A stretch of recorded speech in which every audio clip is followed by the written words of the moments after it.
এর পক্ষের অন্যতম প্রতিনিধি ঈগল প্রতীকের কাণ্ডারি মুজিবুর রহমান মঞ্জু ভাই, ফেনী ৩ আসনের মাটি ও মানুষের নেতা, ইসলামী ছাত্র শিবিরের সাবেক কেন্দ্রীয় সভাপতি, জুলাই বিপ্লবের অন্যতম সম্মুখ সারির যোদ্ধা ডাক্তার ফখরুদ্দিন মানিক ভাই, উপস্থিত ফেনীর বিভিন্ন পর্যায়ের নেতৃবৃন্দ, শহীদ পরিবারের সদস্যবৃন্দ, সাংবাদিক বন্ধুগণ এবং উপস্থিত বিপ্লবী ছাত্র জনতা, আসসালামু আলাইকুম ওয়া রাহমাতুল্লাহি ওয়া বারাকাতুহু। আমি আজকে কোনো রাজনৈতিক প্রোগ্রামে বক্তৃতা দিতে আসেনি। আমি আমার সহযোদ্ধাদের কথা বলতে এসেছি।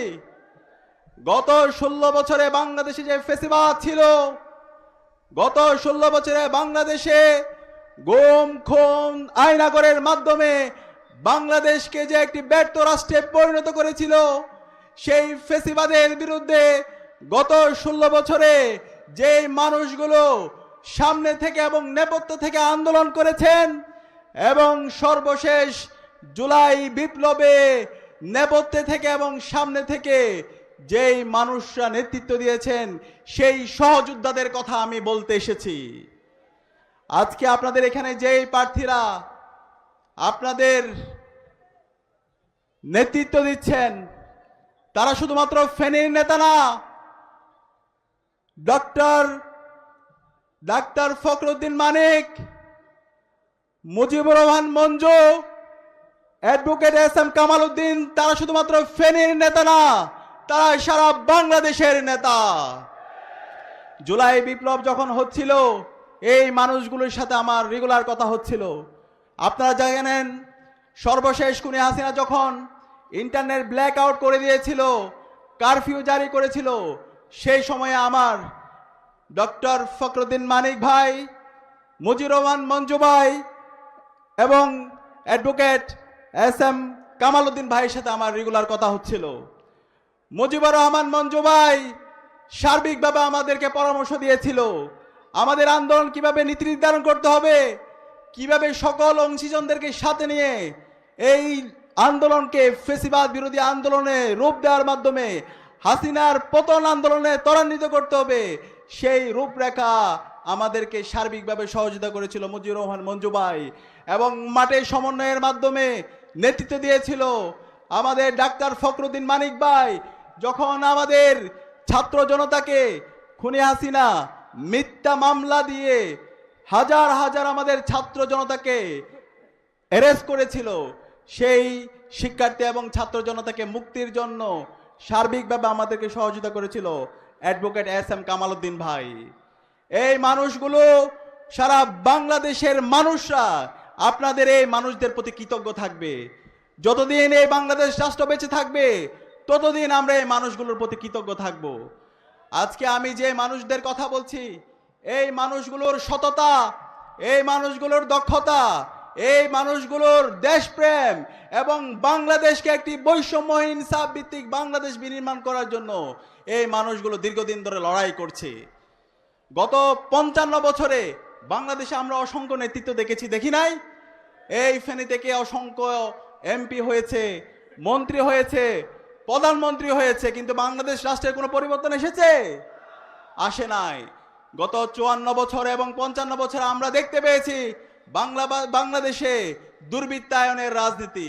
আমরা দেখতে পেয়েছি চাঁদাবাজি, টেন্ডারবাজি, গুম খুন আয়নাগরের রাজনীতি। এই রাজনীতিকে চিরতরে বন্ধ করার জন্য জুলাই বিপ্লব হয়েছে।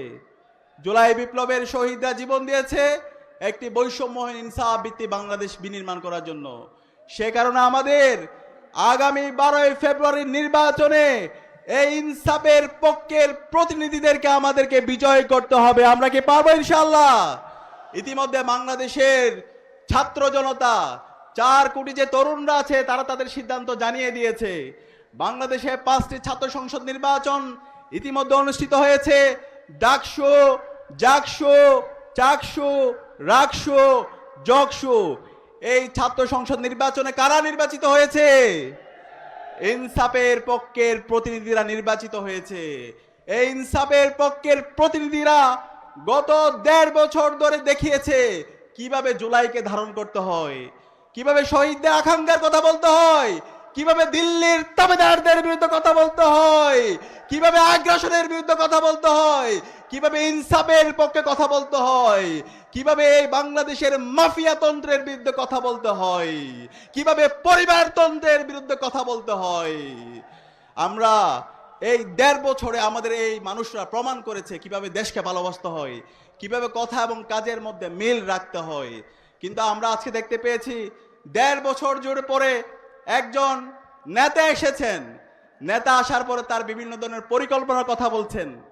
1.5 বছর জুড়ে আমরা দেখতে পেয়েছি জুলাই বিপ্লব পরবর্তী ওই দল সেই আগের কায়দার রাজনীতি তারা করছে, সেই দুর্বৃত্তায়নের রাজনীতি তারা করছে, সেই চাঁদাবাজি টেন্ডারবাজি গুম খুনের সেই ফেসিবাদী কাঠামোর রাজনীতি তারা করছে।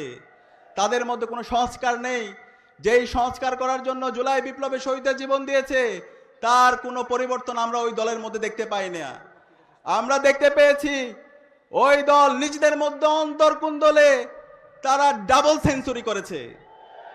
যেই দল নিজেদের দলের নেতা কর্মীদেরকে অন্তর্কুন্দলে মেরে ফেলে সেই দলের হাতে কিভাবে একটা রাষ্ট্র নিরাপদ হতে পারে। সুতরাং আমরা অনুরোধ করব ওই দলের নেতৃবৃন্দকে, আপনারা এই গুন্ডাদেরকে সামলান। চাঁদাবাজি টেন্ডারবাজি রাজনীতি মাফিয়া তন্ত্রের রাজনীতি 5 আগস্ট চ্যাপ্টার ক্লোজ হয়ে গেছে। সুতরাং ওই রাজনীতি চলবে না। ইতিমধ্যে ছাত্ররা জানিয়ে দিয়েছে তাদের অবস্থান। আপনাদের যে অবস্থান ছিল শহীদ জিয়া এবং বেগম জিয়া থাকতে আপনার দলের যে অবস্থান ছিল সেই অবস্থান আজকে আপনারা আপনাদের ভুল রাজনীতির কারণে আপনারা হারিয়ে ফেলেছেন। সুতরাং এখনো সময় আছে, নিজেদেরকে সংস্কার করেন, জুলাইয়ের শহীদদের আকাঙ্ক্ষাকে ধারণ করেন, বাংলাদেশের তারুণ্যকে ধারণ করেন এবং চাঁদাবাজি টেন্ডারবাজি মাফিয়া তন্ত্রের বিরুদ্ধে জিরো টলারেন্স নীতি ঘোষণা করেন। এভাবে যদি ঘোষণা করতে পারেন তাহলে বাংলাদেশে মানুষ আপনাদের কথাগুলো আবার নতুনভাবে ভাববে। আমি একই সাথে অনুরোধ করব, আজকে আমরা দেখতে পাচ্ছি যে এই জুলাই বিপ্লব হয়েছিল বাংলাদেশের সংস্কারের জন্য, যে জুলাই বিপ্লব হয়েছে বাংলাদেশে ইনসাফ কায়েম করার জন্য, সেই জুলাই বিপ্লবের সনদের আইনি ভিত্তি দেওয়ার জন্য যে গণভোট, সেই গণভোটে হাকে বিজয় করার জন্য ওই রাজনৈতিক দল এখন পর্যন্ত কোনো ক্যাম্পেইন করছে না। তারা এ নিয়ে ন্যায়ের পক্ষে অবস্থান করছে। যারা ন্যায়ের পক্ষে অবস্থান করছে আপনাদেরকে 12 ফেব্রুয়ারি আগে বাংলাদেশের সর্বস্তরের জনতা আপনাদের বিরুদ্ধে গণরায় দিয়ে দিবে। ইতিমধ্যে আপনাদের পরাজয় হয়ে গেছে। সুতরাং আমাদের যারা আজকের ছাত্র জনতা এখানে উপস্থিত হয়েছেন আপনাদেরকে অনুরোধ করব, আগামী 12 ফেব্রুয়ারি যে নির্বাচন হবে সেই নির্বাচনে আমরা যে 2টা ভোট দিব, একটা হচ্ছে গণভোট। সেই গণভোটে হায়ের পক্ষে আমাদের প্রত্যেকটা জায়গায় ক্যাম্পেইন করতে হবে। আমরা কি পারবো ইনশাল্লাহ? হা মানে হলো বাংলাদেশ, হা মানে হলো ইনসাফ, হা মানে হলো আজাদি, না মানে হলো গোলামি। আমরা আর গোলামি চাই না, আমরা আর কোনো মাফিয়া তন্ত্র চাই না, আমরা আর কোনো চাঁদাবাজি টেন্ডারবাজি চাই না। একই সাথে এই হায়ের সাথে আমাদের দাঁড়িপাল্লার পক্ষে আমাদের ক্যাম্পেইন করতে হবে, আমাদের ইগলের পক্ষে ক্যাম্পেইন করতে হবে, আমাদের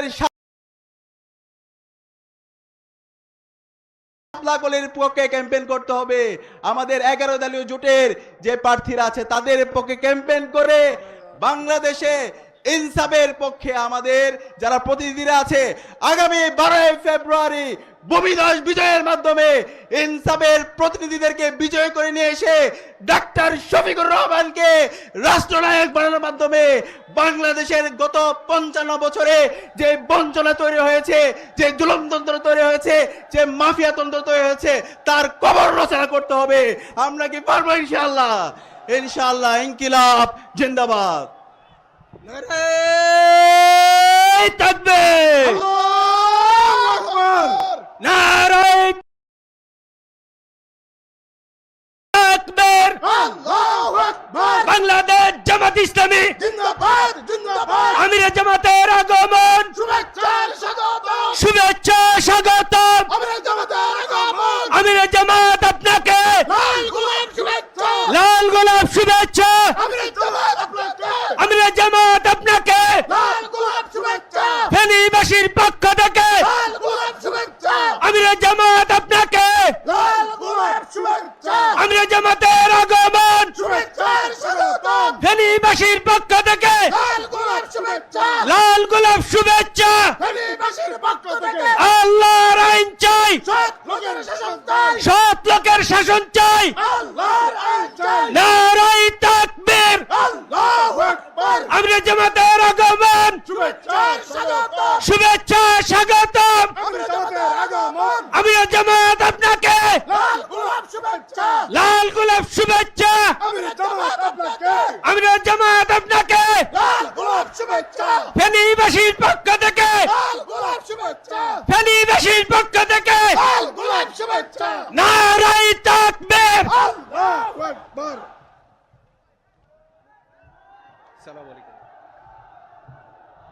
আসসালামু আলাইকুম ওরহমতুল্লাহ। সংগ্রামী ফেনীবাসী, এখন সংক্ষেপে বক্তব্য রাখবেন বাংলাদেশ জামাত ইসলামীর কেন্দ্রীয় মজলিস শুরার সদস্য, ফেনী জেলার সাবেক আমির, আমাদের সকলের অত্যন্ত প্রিয়জন এবং শ্রদ্ধাভাজন দায়িত্বশীল জনাব অধ্যাপক লিয়াকত আলী ভূঁইয়া।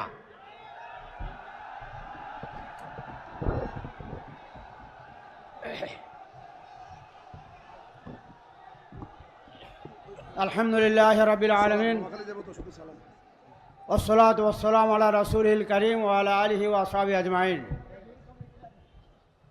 বাংলাদেশ জামাত ইসলামী ফেনী জেলা শাখা কর্তৃক আয়োজিত আজকের এই নির্বাচনী জনসভার সম্মানিত সভাপতি, আজকে আমাদের এই সমাবেশের সম্মানিত প্রধান মেহমান, বাংলাদেশ জামাত ইসলামীর সম্মানিত আমিরে জামাত, বিশ্ব ইসলামী আন্দোলনের অন্যতম পুরোধা, মানবিক বাংলাদেশ গড়ার স্বপ্নদ্রষ্টা কারিগর জনাব ডাক্তার শফিকুর রহমান, মঞ্চে অভিষ্ট সকল স্তরে 11 দলীয় জোটের সম্মানিত নেতৃবৃন্দ, জাতীয় নেতৃবৃন্দ, স্থানীয় নেতৃবৃন্দ, সাংবাদিক বন্ধুগণ,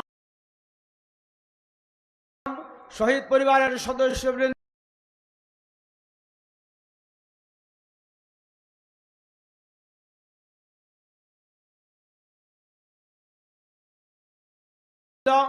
আমার সম্মানিত সর্বস্তরের ফেনীবাসী,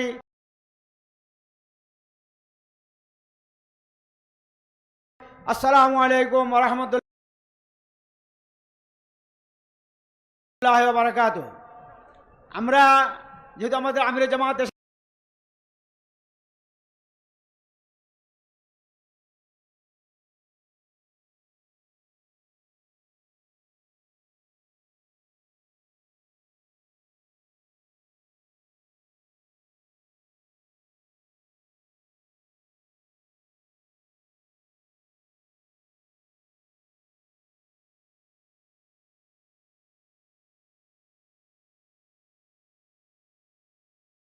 গেছেন, আমাদের ফেনীর বিভিন্ন দাবি দাবা নিয়ে কথাবার্তা যা ছিল আমাদের নেতৃবৃন্দ বক্তব্য রেখেছেন। যেহেতু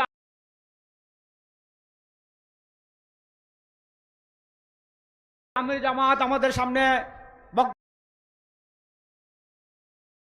রাখবেন, এই জন্য আমরা বেশি লম্বা চড়া বক্তব্য দিতে চাই না। আমরা ফেনীবাসী সবসময় সিদ্ধান্ত নিয়ে আমরা কখনো ভুল করি না।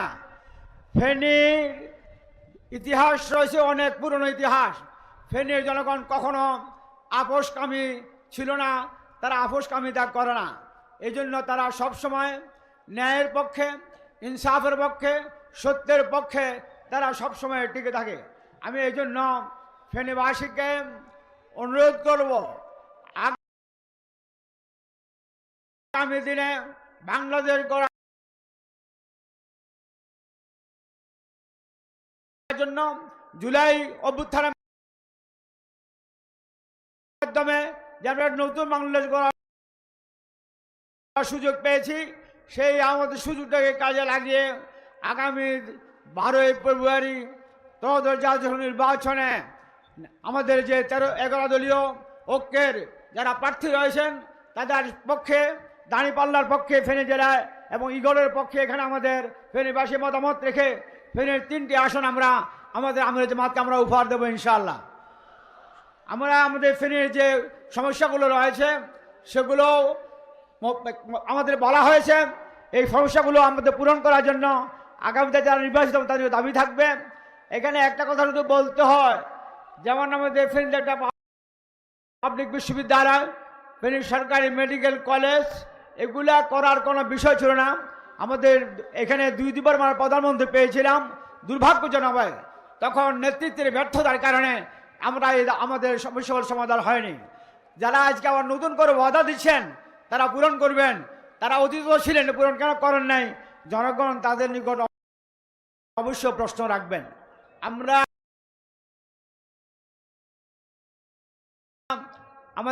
যে কলেজের সামনে এখন প্রোগ্রাম করছি, ফেনী কলেজের অনেকগুলো সমস্যা রয়েছে। এখানে 22,000 ছাত্রছাত্রীর জন্য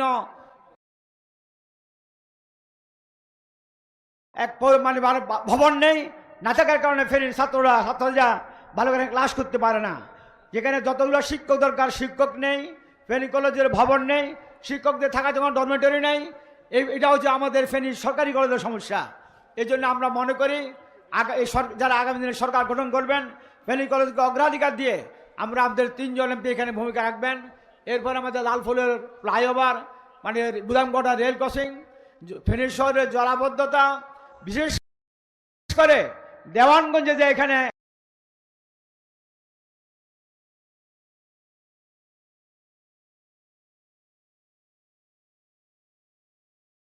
আপনার ময়লার ডিপো করা হয়েছে, যার কারণে পুরো অঞ্চলে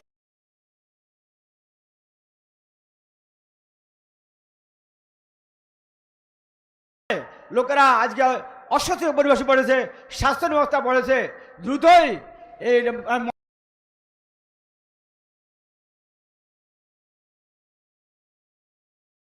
ময়লাগুলোকে ব্যবস্থা করে এখানে ঘাস প্লান্ট তৈরি করে ময়লাগুলো এখান থেকে সরিয়ে দেওয়ার জন্য আমরা আবেদন রাখবো।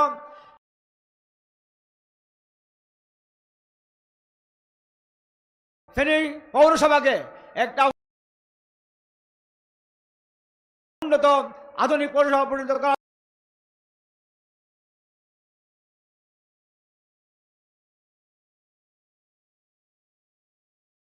জন্য সবাইকে আবেদন রাখবো। এটাকে সিটি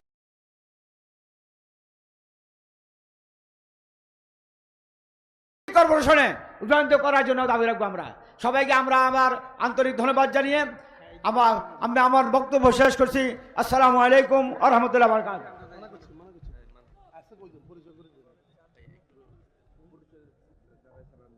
সম্মানিত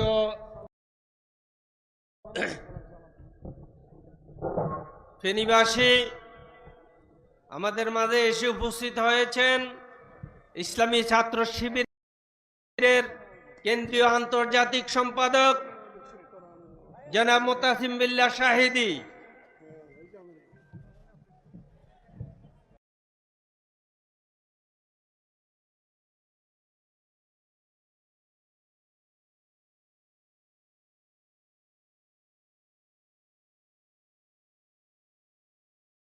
মোতাসিম বিল্লাহ শাহিদীকে অভিনন্দন জানাচ্ছি।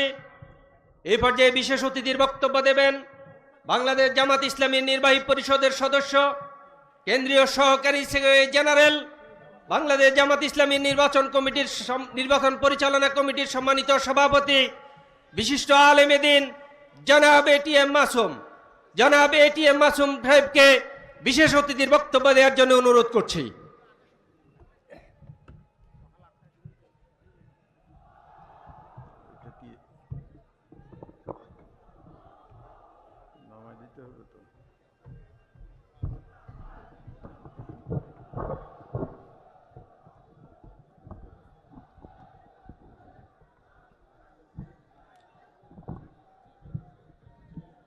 আসসালামু আলাইকুম ওয়া রাহমাতুল্লাহ। আলহামদুলিল্লাহি রাব্বিল আলামিন, আসসালাতু ওয়াসসালামু আলা সাইয়্যিদিল মুরসালিন ওয়া আলা আলিহি ওয়া সাহবিহি আজমাইন। আজকের এই ঐতিহাসিক নির্বাচনী জনসভার সম্মানিত সভাপতি, সম্মানিত প্রধান অতিথি, বিশ্ব ইসলামী আন্দোলনের অন্যতম সিফা সালার একটি মানবিক বাংলাদেশ গড়ার অঙ্গীকারে যিনি আবদ্ধ, বাংলাদেশ জামাত ইসলামীর সম্মানিত আমির, আজকের এই সমাবেশের প্রধান অতিথি জননেতা জনাব ডাক্তার শফিকুর রহমান, অন্যান্য 11 দলীয় নেতৃবৃন্দ,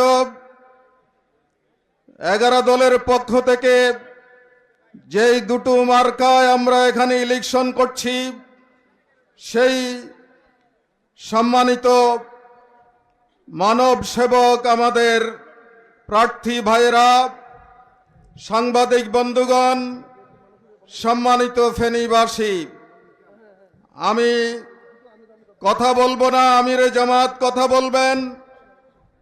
আল্লাহ রাব্বুল আলামিন পবিত্র কালামে বলেছেন, ইন্নাল্লাহা লা ইউগাইয়িরু মা বিকাউমিন হাত্তা ইউগাইয়িরু মা বিআনফুসিহিম। আল্লাহ তাআলা ততক্ষণ পর্যন্ত কোন জাতির ভাগ্যের পরিবর্তন করেন না যতক্ষণ না সেই জাতি তাদের ভাগ্যের পরিবর্তনে নিজেরা এগিয়ে আসবে।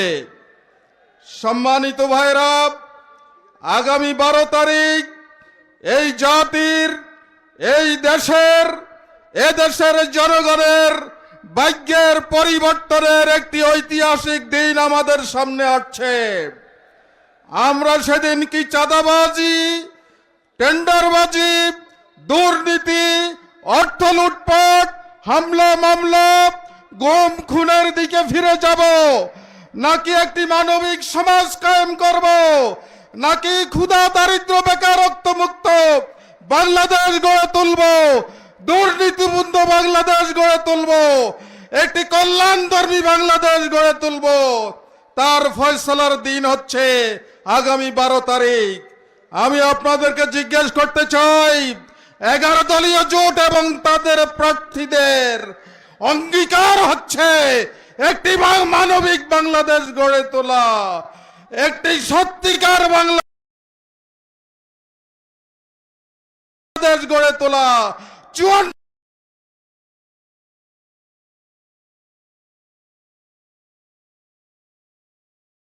বছরের বৈষম্যের হাত থেকে এই দেশকে রক্ষা করা। আপনারা কি সেই স্বপ্নের বাংলাদেশ গড়ার জন্য 54 বছরের বৈষম্য মুক্ত সৎ বাংলাদেশ গড়ার জন্য প্রস্তুত আছেন?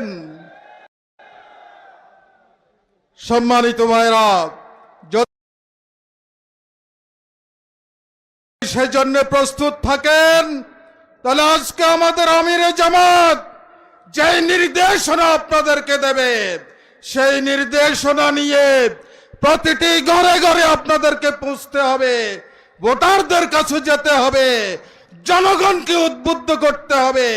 সকলে মিলে ঐক্যবদ্ধভাবে আমরা রিয়েলি একটি সোনার বাংলা গড়ে তুলতে চাই। আমিরে জামাত এই বার্তা নিয়ে 12 তারিখ পর্যন্ত আপনারা সর্বশক্তি নিয়োজিত করে মাঠে ময়দানে ভূমিকা পালন করবেন, সেই আহ্বান আপনাদের কাছে রেখে আমিরে জামাতকে তার এই আগমনে ফেনীবাসী যে ধন্য হয়েছে তাকে আবারও ধন্যবাদ জানিয়ে আমি আমার বক্তব্য এখানে শেষ করছি। আসসালামু আলাইকুম ওয়া রাহমাতুল্লাহ।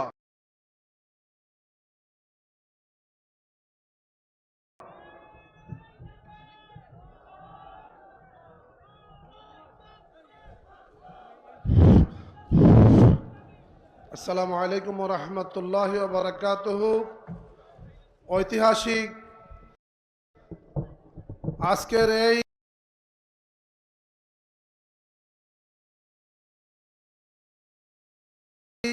ফেনী পাইলট হাই স্কুল মাঠে অনুষ্ঠিত জনসভার সম্মানিত প্রধান অতিথি, মানবিক বাংলাদেশের রূপকার বাংলাদেশ জামাত ইসলামীর সম্মানিত আমিরে জামাত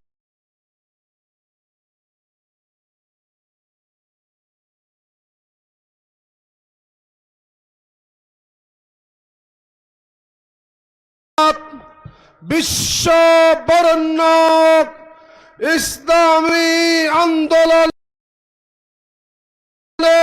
নেতা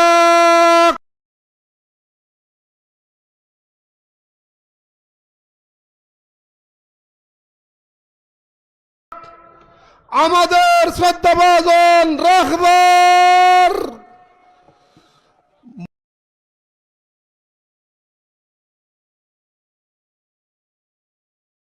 মোহতারাম ডাক্তার শফিকুর রহমান,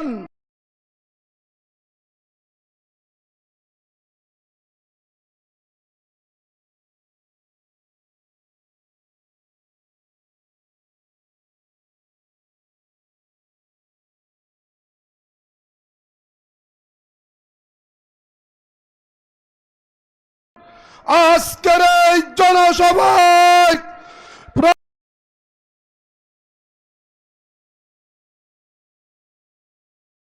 প্রধান অতিথির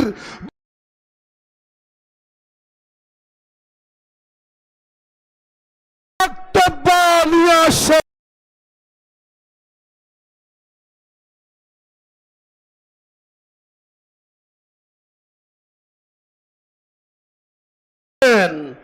এ পর্যায়ে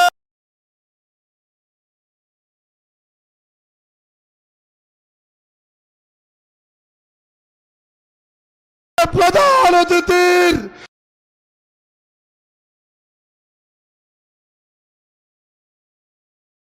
বক্তব্য পেশ করেন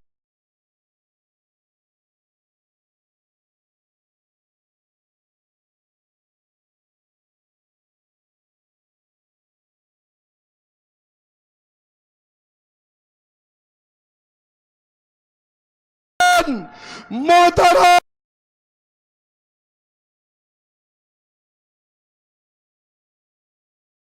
আমির জামাত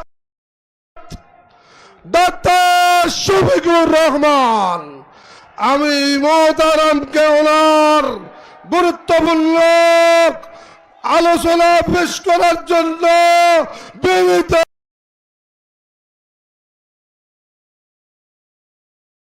অনুরোধ করছি।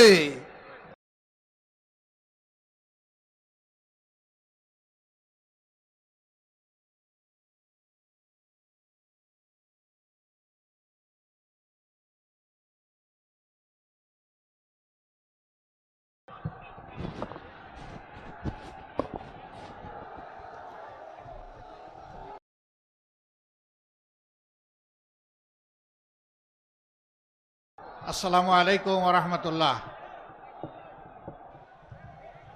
সালাম আর স্লোগান দুইটা একসাথে হয়, সালাম হারিয়ে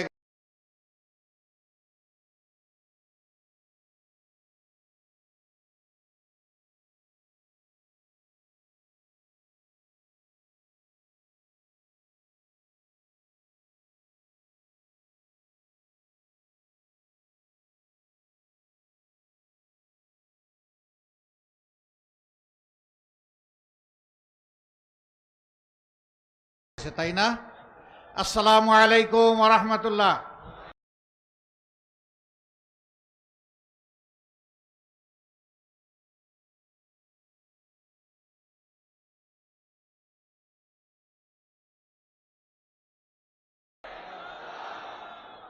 শীতের দিনেও কড়া রোদ।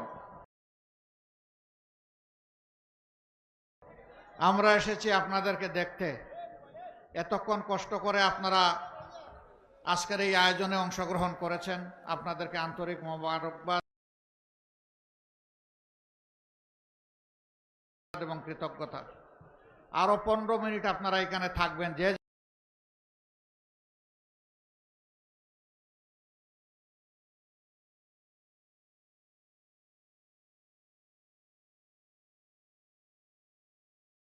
এখানে আছেন ওখানে ইনশাল্লাহ আমি আশা করব দাঁড়িয়ে থেকে বসে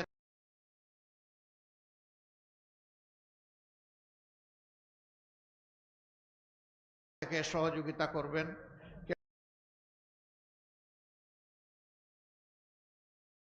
কেউ নড়াচড়া করে হাঁটাহাঁটি করে অন্যকে কষ্ট দিবেন না ইনশাআল্লাহ।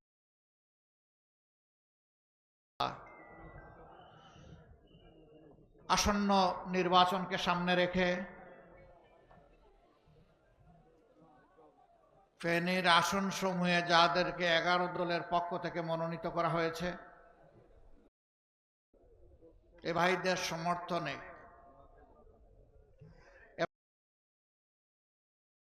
এবং গণভোটের সমর্থনে আয়োজিত আজকের এই বিশাল জনসভার সম্মানিত সভাপতি, আপনি কি বসতে পারেন, সম্মানিত সভাপতি, বাংলাদেশ জামাতে ইসলামী ফেনী জেলা শাখার সম্মানিত আমির মুফতি মৌলানা আব্দুল হান্নান, মঞ্চে বসা বাংলাদেশ জামাতে ইসলামীর কেন্দ্রীয়, আঞ্চলিক এবং স্থানীয় নেতৃবৃন্দ, সহযোদ্ধা 11 দলের কেন্দ্রীয়, আঞ্চলিক এবং স্থানীয় নেতৃবৃন্দ, গর্বিত শহীদ পরিবারের সম্মানিত সদস্যবৃন্দ,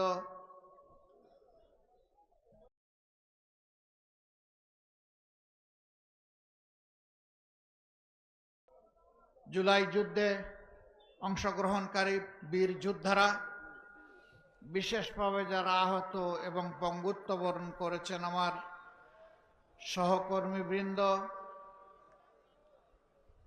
ফেসিবাদের 15.5 বৎসরে যারা নির্যাতিত হয়েছেন, মজলুম হয়েছেন, সেই সমস্ত মজলুম ফেনীবাসী,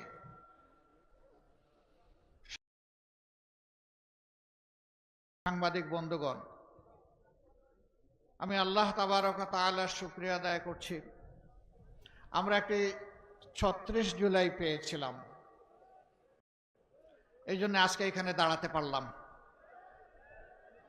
আমরা একটি 36 জুলাই পেয়েছিলাম, এই জন্য সবাই এখানে আসতে পেরেছি। 36 জুলাইয়ের আগে এই ধরনের একটি দৃশ্য আমরা কল্পনাও করতে পারিনি। গোটা দেশ ছোপ ছোপ রক্ত আর খাড়ি খাড়ি লাশে ভরে গিয়েছিল। সেই যে 2006 সালের 28 অক্টোবর এরা তাদের খুনের তাণ্ডব শুরু করেছিল, ক্ষমতায় এসে পিলখানার হত্যাকাণ্ড, বাংলাদেশ জামাতে ইসলামী নেতৃবৃন্দকে হত্যা, বিএনপির নেতৃবৃন্দকে হত্যা,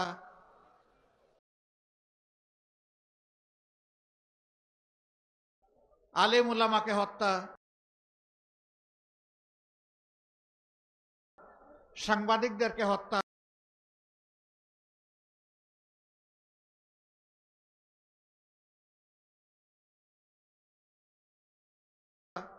সিভিল সোসাইটির সদস্যদেরকে হত্যা, যারে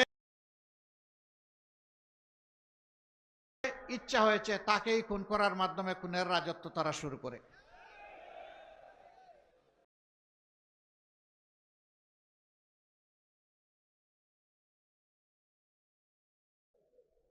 ফেনীবাসী, আপনারা ছিলেন আরো বেশি সন্ত্রাসের রাজ্যে এবং বংশানুক্রমিক সন্ত্রাস।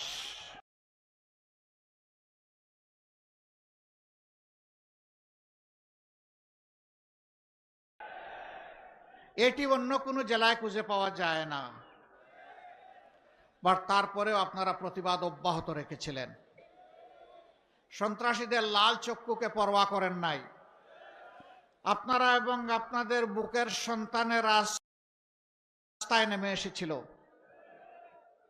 পুরা জুলাই জুড়ে আন্দোলন করেছেন, আগস্টের 5 তারিখ ফলাফল নিয়ে ঘরে ফিরেছেন। এখানে মহিপালে 12 জন আমাদের সহযোদ্ধা শাহাদত বরণ করেছে। আমি তাদের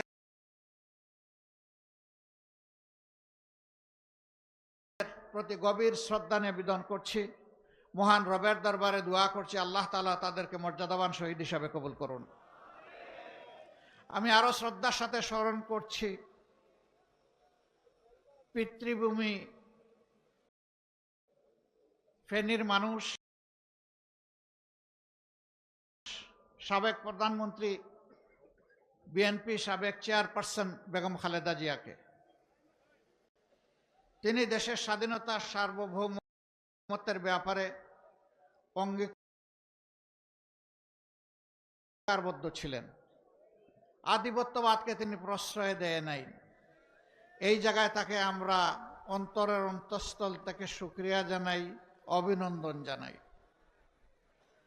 আমি গভীর শ্রদ্ধার সাথে স্মরণ করছি বাংলাদেশ জামাতে ইসলামীর সবচেয়ে দুর্যোগকালীন কঠিন সময়ে যিনি কেন্দ্রীয় আমিরের দায়িত্ব পালন করেছেন, আমাদের সকলের শ্রদ্ধেয়, আপনাদের অনেকের শিক্ষক জনাব মকবুল আহমদ সাহেব, আল্লাহ তাআলা তার রুহের প্রতি সীমাহীন রাহমা এবং শান্তি বর্ষণ করুন। সম্মানিত ফেনীবাসী, আপনাদের অনেকগুলা সমস্যা আছে। দুই একটা সমস্যা স্বচক্ষে সাক্ষী হওয়ার সুযোগ আমার হয়েছিল।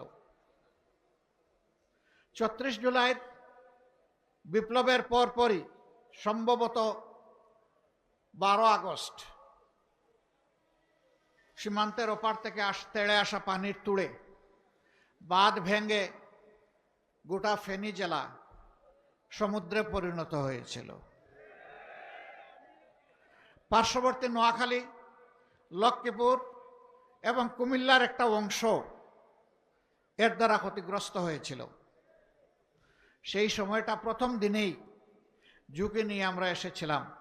গাড়ি চলে না, আমরা হেলিকপ্টার দিয়ে তাড়াতাড়ি আসতে চাইলাম। আবহাওয়ার কারণে হেলিকপ্টার বলল আমরা এই আবহাওয়ায় উড়াল দিতে পারবো না। এখান থেকে বলা হলো আপনি আসবেন না, কারণ ফেনী পর্যন্ত পৌঁছার কোনো ব্যবস্থা নাই, জায়গায় জায়গায় হাঁটু পানি, কোমর পানি। আমি বললাম মানুষ কি কিছু চলাচল করে? কয় হ্যাঁ করে। কিভাবে করে? কয় যে কোমর পানি ভাঙ্গা করে। আমি বললাম যে আমিও কোমর পানি ভাঙবো, এবং চেষ্টা করলাম আপনাদের পাশে এসে দাঁড়ানোর। সেদিন আপনাদের দুঃখ দুর্দশা শুধু দেখেছি, আর এই কষ্ট দেখে একটুখানি চোখের পানি ফেলেছি। ওই কয়েক ফুটা পানি বন্যার পানির সাথে মিলে গেছে। আমি আসি নাই আপনাদের সকল দুঃখ দুর্দশা শেষ করতে, এসেছিলাম আপনাদের দুঃখের সঙ্গী এবং সাক্ষী হতে। ওই সময়টা ভাঙা বাঁধের জায়গায় যেতে পারিনি। এরপরেই আবার যখন অনুকূল সামান্য পরিবেশ এসেছিলাম সেই জায়গাটা দেখার জন্য। ছোট্ট একটি জায়গা, এটি মর্যাদার প্রশ্ন, এটি আমাদের নিরাপত্তার প্রশ্ন। আজকে আমার বড়ই মনে পড়ে বাংলাদেশ প্রকৌশল বিশ্ববিদ্যালয়ের কৃতি ছাত্র আবরার ফাহাদকে। এই ফেনী নদী নিয়ে দুটি কথা বলেছিল, এই জন্য তাকে জীবন দিতে হয়েছে। ফেনীবাসী, আবরার ফাহাদের রূহকে আপনাদের কাছে রেখে গেলাম। যতদিন ফেনী দুনিয়ায় বেঁচে থাকবে, আমার অনুরোধ থাকবে আপনারা আবরার ফাহিদকে আপনাদের কলিজায়, আপনাদের হৃদয়ে একটু জায়গা দিয়ে রাখবেন। সে আপনাদের কথা বলেছিল, সে দেশের ন্যায্য প্রাপ্যতার কথা বলেছিল। এই জন্য যারা আধিপত্যবাদের দূষর এবং যারা আধিপত্যবাদের দালাল, তারা তাকে সহ্য করতে পারে নাই। মহান রবের দরবারে দোয়া করে, আল্লাহ তুমি আবরার ফাহিদকে মুহাক্কিক শহীদ হিসাবে কবুল করো, এবং তার কবরের সাথে তোমার প্রিয় জান্নাতের একটি জানালা খুলে দাও। আরো 12 জন যারা শহীদ হয়েছে, তাদের কবরগুলাকে তোমার জান্নাতি নূরে তুমি প্লাবিত করে দাও। তাদের কবরগুলার সাথেও জান্নাতের দরজা জানালা খুলে দাও। তাদের সকলের আপনজনের অন্তরে তুমি প্রশান্তি নাজিল।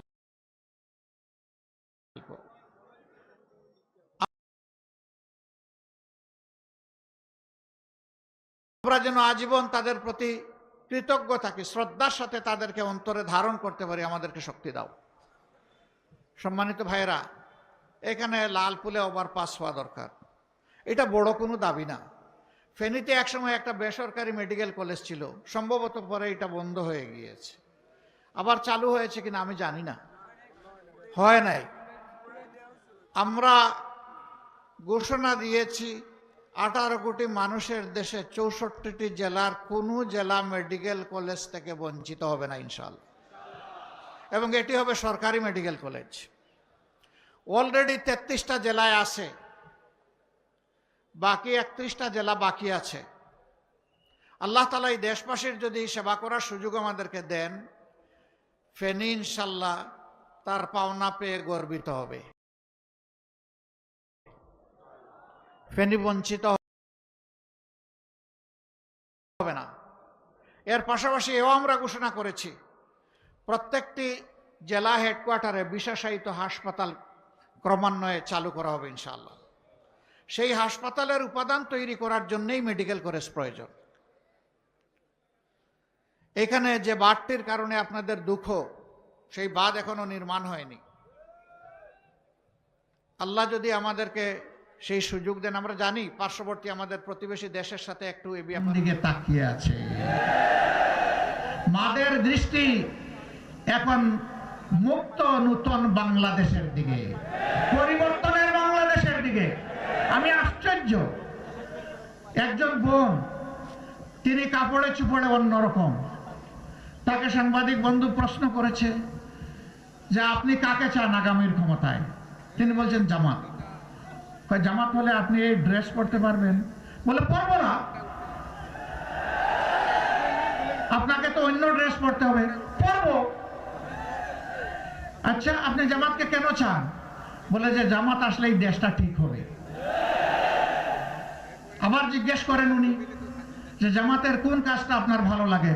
কয় জামাতই আমার ভালো লাগে, হোলসাম, পুরাটা, আলাদা কিছু না। আমরা মায়েদের প্রতি গভীর কৃতজ্ঞতা জানাই। এই যে মায়েরা আমাদেরকে এইভাবে তাদের হৃদয়ে জায়গা করে দিয়েছেন, তাদের এই যে দোয়াটা, এটা আমাদের শক্তি। ইনশাআল্লাহ আপনাদের এই আস্থার প্রতিদান দেওয়ার জন্য আমরা লড়ে যাব ইনশাআল্লাহ। আলিম উলামার ব্যাপারে একটা কথা ছড়ানো হচ্ছে, জামাত ক্ষমতায় গেলে কওমি মাদ্রাসা থেকে যারা ফারিগ হয়েছেন, শিক্ষা নিয়েছেন, সেই মাদ্রাসাগুলো বন্ধ করে দেওয়া হবে আর মসজিদ থেকে তাদেরকে বিদায় দিয়ে দেওয়া হবে। এটা জগতের একটা জঘন্য মিথ্যাচার। কওমি মাদ্রাসা আমাদের হৃদয়, আমাদের কলিজা। ইসলামী শিক্ষা মূলত তারাই এখন ধরে রেখেছেন।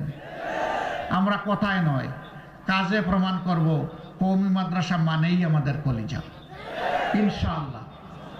যারা ভয় দেখায় তারা মতলববাজ। আমরা আশা করি তাদের এই মতলব সবাই বুঝেন। সম্মানিত ভাইয়েরা, আজকে আর কথা বাড়াবো না। ন্যায় ইনসাফের বাংলাদেশ গড়ার জন্য আমরা এখানেই 11টি দল ঐক্যবদ্ধ হয়েছি। আমরা চাচ্ছি বাংলাদেশ। এ জাতিকে আমরা আর বিভক্ত করতে চাই না। আমরা জাতিকে ঐক্যবদ্ধ করেই সামনের দিকে এগিয়ে নিতে চাই, পিছনে নয়, সামনে দৌড়াবো ইনশাআল্লাহ। এই দৌড়ে ম্যারাথনে শরীক হবেন, সবাই শরীক হবেন। মুবারকবাদ আপনাদেরকে। এবার আমরা প্রতীক একে একে তুলে দিচ্ছি। ফেনীর 3টি আসনের 11 দলের যারা মনোনীত প্রার্থী, 12 তারিখ ইনশাআল্লাহ আপনারা তাদেরকে নির্বাচিত করবেন, সর্বশক্তি নিয়োগ করবেন, এখন থেকে পাহারা দিবেন। কালো চিল যাতে আকাশ থেকে জমিনে নেমে এসে ছু মেরে কারো ভোট নিয়ে যেতে না পারে। পাহারা দিতে পারবেন নাকি 17 জুলাইয়ের পরে ঘুমিয়ে পড়ছেন আপনারা? না, ইনশাআল্লাহ পাহারা দিয়ে রেজাল্ট হাতে নিয়ে ঘরে ফিরবেন, ঘরে ফিরে শান্তির ঘুম দিবেন, তাই না? না, ঘুমাতে পারবেন না। ঘরে ফিরেই ভালো করে ওযু করবেন, 2 রাকাত নামাজের জন্য 4টা সেজদায় কেঁদে কেঁদে আল্লাহর দরবারে শুকরিয়া আদায় করবেন। আর আল্লাহর কাছে ভিক্ষা চাইবেন। মানুষের প্রত্যাশার, জনগণের প্রত্যাশার একটা বাংলাদেশ, 18 কোটি মানুষের প্রত্যাশার একটা বাংলাদেশ যেন করতে পারি। পরিষ্কার ঘোষণা, জামাতে ইসলামের বিজয় চাই না, 18 কোটি মানুষের বিজয় চাই ইনশাআল্লাহ তাআলা রাজিম। এবার ফেনী 1 আসনে, ডান দিকে আসেন, আমি ডানপন্থী। মাশাআল্লাহ, এখানে সুপ্রিম কোর্টের, ধরেন শক্ত করে ধরেন, আপনি আস্তে করে ধরলে তো এই পাল্লার বার বহন করতে পারবেন না। বাংলাদেশ সুপ্রিম কোর্টের এবং জজ কোর্টের, ঢাকা জজ কোর্টের বিশিষ্ট আইনজীবী, আপনাদের প্রান্তীয় মানুষ, আপনাদের সন্তান, আপনাদের ভাই, তার হাতে ইনসাফের প্রতীক দাঁড়িপাল্লা তুলে দিলাম। প্রতীক আছে? প্রতীক আছে? কোন সে প্রতীক? আরো জুড়ে, জুড়ে সুরে 12 তারিখ সারাদিন সকাল সন্ধ্যা বিজয় হবে ইনশাআল্লাহ, ইনশাআল্লাহ। জাযাকুমুল্লাহ খায়রান। এরপরে ফেনী 2 আসন, এটা সম্ভবত সদরের আসন না? আচ্ছা, দেখেন ঈগল কিভাবে আকাশে উঠতে চায়। ধরো, শক্ত করে ধরো ভাই, ঈগলকে ছাড়িও না, ধরো। এই ঈগলই এখানে দাঁড়িপাল্লা, এই ঈগল এখানে ছাতা, এই ঈগল এখানে দেয়ালগড়ি, এই ঈগল এখানে রিক্সা, এই ঈগল এখানে বই, এই ঈগল এখানে ফুলকলি। 11 দলের যত প্রতীক আছে সব এই ঈগলের সাথে আছে। আপনারা আছেন? কোন সে প্রতীক? কোন সে প্রতীক? আরো জুড়ে 12 তারিখ বিজয় হবে ইনশাআল্লাহ।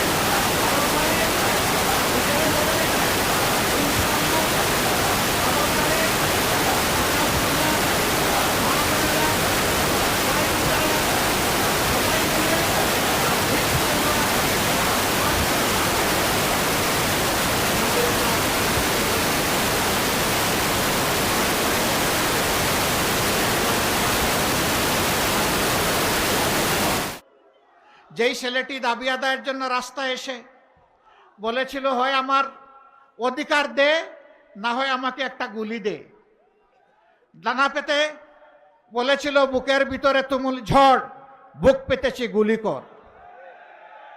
1, 2, 3 গুলি করেছে। আবু সাইদ দৌড় দেয়নি, কারণ বীরেরা পালায় না, বীরেরা মোকাবিলা করে এগিয়ে যায়, জাতিকে পথ দেখায়, আলো ছড়ায়, বীর জন্ম দিতে মাদেরকে উৎসাহিত করে। মহান প্রভুর দরবারে দোয়া করি, হে আল্লাহ, বাংলাদেশের মায়েদের পেটে সাধারণ সন্তান, এই বীরেরাই বাংলাদেশ গড়ে তুলবে ইনশাআল্লাহ।